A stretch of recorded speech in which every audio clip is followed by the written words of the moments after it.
اس آیت میں خصوصیت کے ساتھ حضرت داؤد علیہ السلام کا نام لے کر ذکر فرمایا گیا۔ مفسرین نے اس کی چند وجوہات ذکر کی۔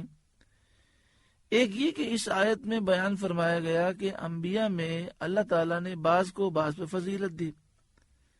پھر ارشاد فرمایا کہ حضرت داؤد علیہ السلام کو زبور عطا کی۔ حالانکہ حضرت داؤد علیہ السلام کو نبوت کے ساتھ بادشاہت بھی عطا فرمائی گئی تھی، لیکن یہاں پر بادشاہت کا ذکر نہ فرمایا گیا۔ اس میں تنبیہ یہ ہے کہ آیت میں جس فضیلت کا ذکر ہے وہ علم کی فضیلت ہے، نہ کہ ملک اور مال کی فضیلت ہے۔ دوسری وجہ یہ ہے کہ اللہ تعالیٰ نے زبور میں فرمایا ہے کہ محمد خاتم الانبیاء ہیں، آخری نبی ہیں، اور ان کی امت خیر الامم ہے، ساری امتوں میں سب سے افضل ہے۔ اسی سبب سے آیت میں حضرت داؤد علیہ السلام اور زبور کا ذکر خصوصیت سے فرمایا گیا۔ تیسری وجہ یہ ہے کہ یہودیوں کا گمان تھا کہ حضرت موسیٰ علیہ السلام کے بعد کوئی نبی نہیں ہے اور توریت کے بعد کوئی کتاب نہیں۔ اس آیت میں حضرت داؤد علیہ السلام کو زبور عطا فرمانے کا ذکر کر کے یہودیوں کو جھٹلایا گیا اور ان کے دعوے کو رد کیا گیا اور ان کے دعوے کا بطلان ظاہر فرما دیا گیا۔ غرض یہ کہ یہ آیت سید عالم صلی اللہ علیہ وآلہ وسلم کی فضیلت کبریٰ پر دلالت کرتی ہے۔ قُلِ ادْعُوا الَّذِينَ زَعَمْتُم مِّن دُونِهِ، اے محبوب آپ فرمائیے پکارو انہیں جن کو اللہ کے سوا گمان کرتے ہو۔ فَلَا يَمْلِكُونَ كَشْفَ الضُّرِّ عَنْكُمْ وَلَا تَحْوِيلًا، تو وہ اختیار نہیں رکھتے تم سے تکلیف دور کرنے اور نہ پھیر دینے کا۔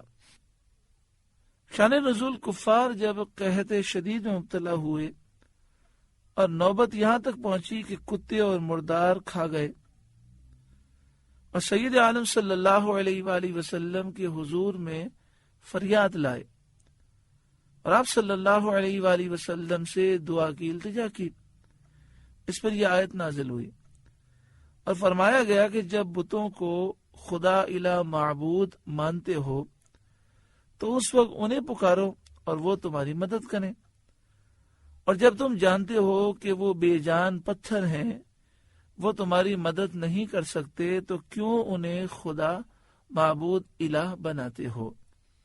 لیکن یہاں پر پھر ہم اس بات کو ریپیٹ کرتے ہیں کہ ایک ہوتا ہے کسی کو خدا سمجھنا، الہ سمجھنا، معبود سمجھنا، تو یہ تو شرک ہے، کیونکہ اللہ کے سوا کوئی معبود نہیں، کوئی الہ نہیں، کوئی خدا نہیں۔ کسی کو یہ سمجھنا کہ یہ اللہ سے مقابلہ کرے گا، اللہ نہ چاہے گا پھر بھی چھین کے دے دے گا، تو ایسے تصورات تو شرک ہیں۔ مسلمانوں کا عقیدہ یہ ہے کہ اللہ تبارک و تعالی نے اسباب بنائے۔ دیکھیں، ہم دعا مانگتے ہیں، ہم تسبیحات پڑھتے ہیں، نیک اعمال کرتے ہیں، اللہ والوں سے دعائیں کراتے ہیں، یہ سب ذریعہ اور وسیلہ ہیں۔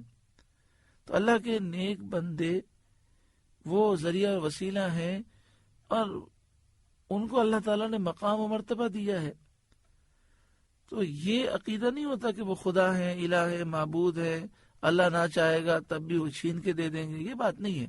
بات یہ ہے کہ جب ہم انہیں وسیلہ بناتے ہیں تو اللہ رب العالمین ان کی دعاؤں سے ہماری مدد فرماتا ہے۔ اس کی پوری تفصیل شرک کی حقیقت کتاب CD میں موجود ہے۔ تو الحمدللہ کوئی مسلمان اللہ کے سوا کسی کو خدا الہ معبود نہیں سمجھتا۔ اچھا، اب اگر یہ کہا جائے کہ جب اللہ تعالی خدا ہے، مالک ہے، تو پھر ہمیں اللہ کے نیک بندوں کے پاس جانے کی حاجت کیا ہے؟ تو دیکھیں، جس طرح اللہ تعالیٰ نے دنیا میں اسباب بنائے، روزی کا رزاق اللہ ہے، لیکن اس کے لیے ہم نوکری بھی کرتے ہیں، کوشش بھی کرتے ہیں، کسی پریشانی میں مبتلا ہو جاتے ہیں تو دوسرے انسانوں سے مدد مانگتے ہیں۔ اب ہمیں بھی اللہ ہی دے گا اور جس سے ہم مدد مانگ رہے ہیں اس کو بھی اللہ ہی نے دیا ہے۔ تو جب وہ اللہ کی مدد سے ہی ہمیں دے گا تو ہم اس سے مدد کیوں مانگتے ہیں؟ تو ہم جواب یہی دیتے ہیں کہ مدد تو اللہ سے مانگ رہے ہیں، اور چونکہ اللہ تعالیٰ نے یہ اسباب بنائے ہیں تو ہماری نیت یہی ہے کہ دینے والا تو اللہ تعالیٰ ہے۔ ہاں، جس سے ہم مدد مانگ رہے ہیں دنیا میں، اگر اس کو خدا الہ معبود سمجھ لیں تو پھر تو دنیا بھی تباہ ہوگی اور آخرت بھی تباہ ہوگی۔ جس طرح فرعون کے ماننے والے فرعون سے جب مدد مانگتے تو اسے خدا سمجھ کے مدد مانگتے، تو وہ تو ان کی بربادی کا باعث ہے۔ تو جس طرح اللہ تعالیٰ نے دنیا میں اسباب بنائے، اسی طرح اللہ تعالیٰ نے فرشتوں کو، انبیاء اور اولیاء کو طاقتیں دی، چونکہ جب اللہ کے نیک بندے اللہ کے ہو گئے تو اللہ نے انہیں مقام و مرتبہ عطا فرمایا اور انہیں بلندی عطا فرمائی۔ آگے دیکھیں وسیلے کا ذکر ہے، اولئک الذین یدعون یبتغون الی ربہم الوسیلہ، وہ مقبول بندے جنہیں یہ کافر پوجتے ہیں، جیسے حضرت عیسیٰ علیہ السلام کو، حضرت عزیر کو اور فرشتوں کو۔ وہ خود ہی اپنے رب کی طرف وسیلہ ڈھونڈتے ہیں، ایہم اقرب، کہ ان میں کون زیادہ مقرب ہے۔ یعنی یہ کافر حضرت عیسیٰ علیہ السلام، حضرت عزیر، فرشتوں کو اور جنات کو پوچھتے ہیں، لیکن کافر جن جنات کو پوچھتے تھے وہ ایمان لے آئے تو وہ وسیلہ ڈھونڈنے لگے کہ ہم میں کون ایسا ہے جسے اللہ کا زیادہ قرب حاصل ہے، تو ہم اس کے ذریعے اللہ کا قرب حاصل کریں۔ تو دیکھیں وسیلے کا تو ثبوت آیت میں موجود ہے، ہاں پوجنے کی مذمت ہے۔ حضرت عبداللہ بن مسعود رضی اللہ تعالیٰ نے فرمایا، یہ آیت ایک جماعت عرب کے بارے میں نازل ہوئی جو جنات کے گروہ کو پوجتے تھے۔ وہ جنات اسلام لے آئے اور ان کے پوجنے والوں کو خبر نہ ہوئی۔ اللہ تعالیٰ نے یہ آیت نازل فرمائی اور انہیں آر دلائی، انہیں شرمندہ کیا گیا اور فرمایا گیا کہ تم جن جنات کو پوج رہے ہو یہ تو ایمان لے آئے ہیں، اب یہ اس فکر میں ہیں کہ ہمیں وہ مل جائے جو اللہ کا زیادہ مقرب ہے، تاکہ ہم اس کے ذریعے اللہ کا قرب پائیں، تاکہ جو سب سے زیادہ مقرب ہو اس کو وسیلہ بنائیں۔ اس سے معلوم ہوا کہ مقرب بندوں کو بارگاہ الہی میں وسیلہ بنانا جائز ہے، اور اللہ کے مقبول بندوں کا یہی طریقہ ہے۔ اولئک الذین یدعون یبتغون الی ربہم الوسیلۃ ایہم اقرب، وہ مقبول بندے جنہیں یہ کافر پوچھتے ہیں وہ خود ہی اپنے رب کی طرف وسیلہ ڈھونڈتے ہیں کہ ان میں کون زیادہ مقرب ہے۔ وَيَرْجُونَ رَحْمَتَهُ، اور اس کی رحمت کی امید رکھتے، وَيَخَافُونَ عَذَابَهُ، اور اس کے عذاب سے ڈرتے ہیں۔ تو کافر انہیں کس طرح خدا الہ معبود سمجھتے ہیں؟ ان عذاب ربک کان محذورا، بے شک تمہارے رب کا عذاب ڈر کی چیز ہے۔ وَإِن مِّن قَرْيَةٍ إِلَّا نَحْنُ مُهْلِكُوهَا قَبْلَ يَوْمِ الْقِيَامَةِ، اور کوئی بستی نہیں مگر یہ کہ ہم اسے قیامت کے دن سے پہلے نیس کر دیں گے، ہلاک کر دیں گے۔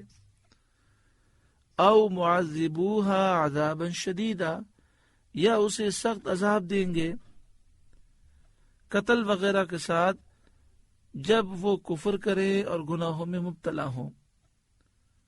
یعنی کوئی بھی بستی جب کفر کرتی ہے اور بستی کے رہنے والے گناہوں میں مبتلا ہوتے ہیں تو پھر قتل و غارت گری شروع ہو جاتی ہے اور پھر بربادی ہوتی ہے۔ حضرت عبداللہ بن مسعود رضی اللہ تعالیٰ عنہ نے فرمایا، جب کسی بستی میں زنا اور سود کی کثرت ہوتی ہے تو اللہ تعالیٰ اس کے ہلاک کا حکم دیتا ہے۔ زنا اور سود، آج سود بھی عام ہے اور بے حیائی بھی عام ہوتی جا رہی ہے۔ پھر سماعت کریں، حضرت عبداللہ بن مسعود رضی اللہ تعالیٰ عنہ نے فرمایا، جب کسی بستی میں زنا اور سود کی کثرت ہوتی ہے تو اللہ تعالیٰ اس کے ہلاک کا حکم دیتا ہے۔ آپ سے گزارش ہے کہ قرآن کے اس پیغام کو آگے پہنچا کر ثواب جاریہ حاصل کریں۔